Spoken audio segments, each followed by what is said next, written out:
Ladies and gentlemen, welcome back to the channel, guys. Today we have a Toronto Raptors video.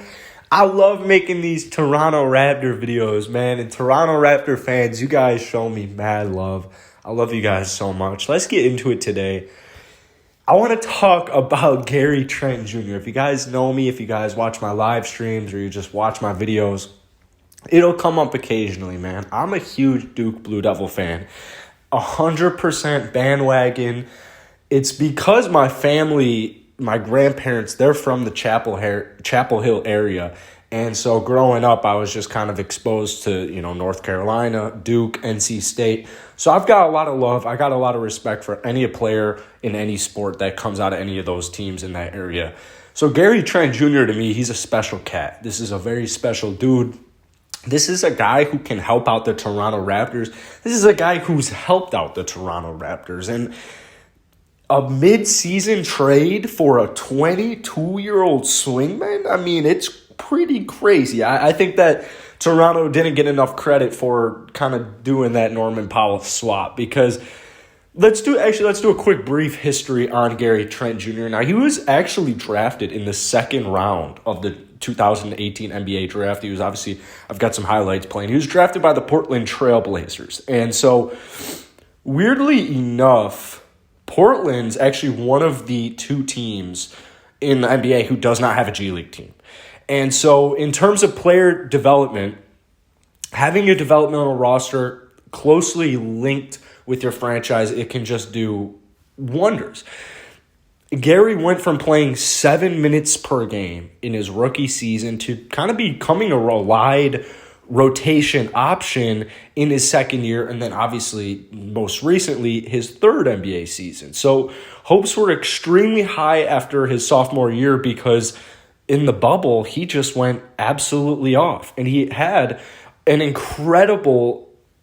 several crazy moments coming against LeBron James and the Los Angeles Lakers in the first round of the playoffs. So kind of gave a glimpse of the basketball world, who Gary Trent Jr. is, who is he as a player, who is he as a person.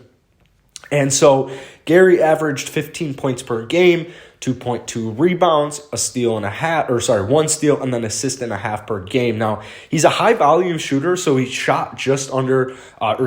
averaged just under 32 minutes per game, but shot 41% from the field and then shot 40% from deep. So that when CJ McCollum was out, he was just absolutely going off. So then everything started to change, right? You have a beautiful bubble performance. You have a good season after the bubble where, kind of was hard to get a good feeling on bubble players. There was a lot of conspiracies that, it was just a bubble, a Mickey Mouse ring, a Mickey Mouse bubble, a Mickey Mouse playoff. So once CJ McCollum came back last season, Gary Trent returned to his six-man role. So putting up 15 points per game as a starter, very impressive. Now, late March, he got traded. Now, Portland and Toronto low-key on a very similar-ish path. Contract-wise, Norman Powell, Gary Trent, they're kind of in the middle of their contract years. And for both rosters, both teams felt like they needed just something different. And so I think you could argue, Norman Powell is probably the better player. He's a little bit older, obviously, as well. So Portland's kind of was looking for somebody who can actually come in and help win games and just have that be a little bit more consistent than such a young player in Gary Trent Jr. So got traded.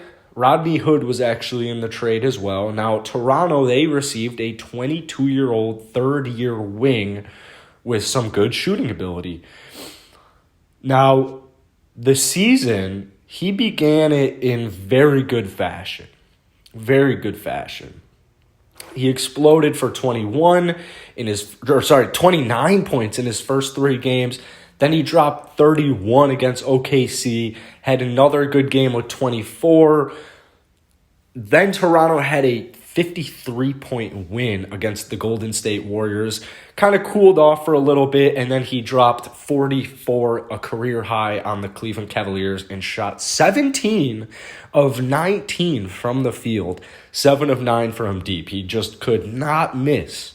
So there's actually a tweet out here in the first week and a half of April that said, basically goes like this: Gary Trent Jr., since Norman Powell's Player Tribune essay, career high 31 versus OKC, plus 54 versus the Warriors, game winner versus the Wizards, willing to fight the entire Lakers team for OG, wore Raptors shorts and Blue Jays jersey pregame, and then career high 44 points versus the Cavs. So his last couple of 8 games left a little for just for desire purposes. I mean, there is a lot to be happy about. So according to John Hollinger, actually all reports, all signs are aiming that the Trailblazers are going to re-sign him.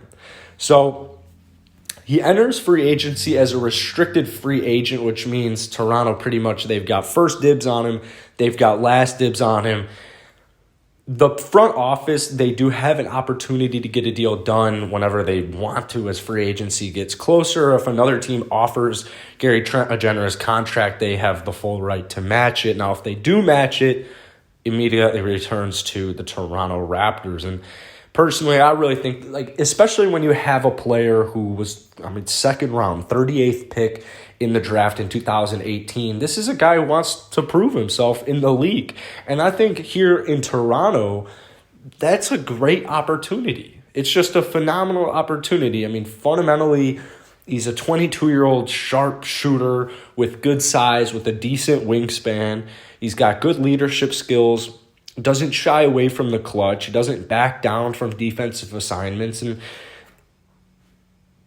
17 games in for the Toronto Raptors, you can kind of get a good grasp of, all right, this kid is pretty special. So in my opinion, the Toronto Raptors need to re-sign him. I think most Toronto Raptor fans actually agree with that take. But anyways, guys, that's going to be it for today. Thank you guys so much for all the love, man. Shout out to anybody who shows any love to my videos, man. You guys keep me going. So appreciate it. I'll catch you guys tomorrow.